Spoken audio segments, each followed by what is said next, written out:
Hello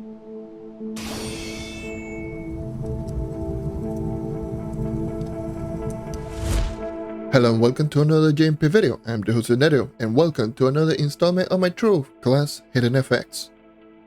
This is a series where I will be going over all hidden effects on crystal rings.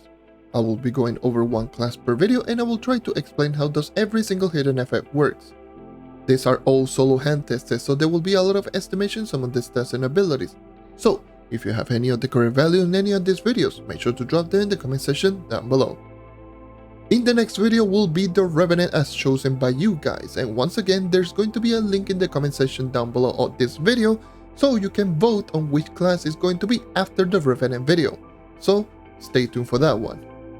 And like always, make sure to drop a like since it does help me out more than you think, and also subscribe. We're on a road to 4K subscribers. And with all that being said, let's get started with the Gunslinger's hidden effects. The Gunslinger has 3 hidden effects which are going to be called Stunning Ammo, Lock and Load, and Berserk Slinger. Starting off with Stunning Ammo, which reads, Charge shot attacks have a chance to stun. Self-explanatory, when you hit an enemy with a charge shot, you will apply a stun. This works on every single form of charge shot, being all 3 stages of the charge shot, the passive ability, and the overcharged class gem ability. This also applies on any type of hits, so this stun is going to be either direct or AoE is going to apply this stun. This stun lasts for 1 second and the chances seems to be around 50 to 60% chance. However, it does seem to have around a 2-second internal cooldown, so you cannot perma-stun enemies. And you can only stun 1 enemy at a time, so if you do hit 3 enemies with 1 shot, only 1 enemy can get stunned at the same time. Either way, the stun doesn't work on Titan level bosses, so Leviathans and Delt bosses, it doesn't work on the stun. And yeah, that's it. Overall, this ability is mediocre at best. Yes, while stunning enemies can be quite nice, this ability not only has a chance, it also has a cooldown, so it is very inconsistent in that regard. Also, the Gunslinger is mostly known as a DPS type class, so who focuses mostly in bursting out bosses. And the stun doesn't work on Titan level bosses, so it's just going to be useless on stuff where the Gunslinger is going to be good at. So definitely a skip.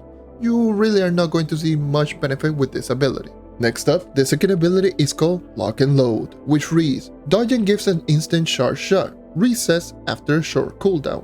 Another straightforward ability, so after you perform a dodge, you're going to get a maxed out charge shot in the same way as the passive ability charge shot.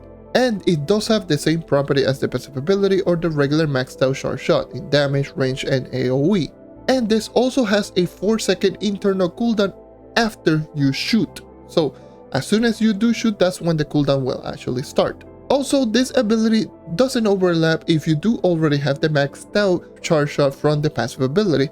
So if you do shoot the passive ability, you can actually perform a dodge and it will activate this ability immediately. And yeah, that's about it. Overall, I would say this is the best ability out of all hidden effects from the Gunslinger.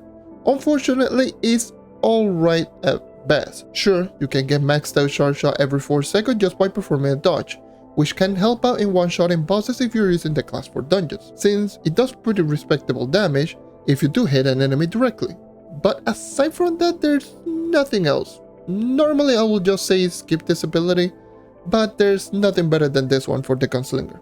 Now let's move on to Berserk Slinger, which reads, When using run and gun, gain Berserk increasing damage and attack speed but greatly reduce movement speed.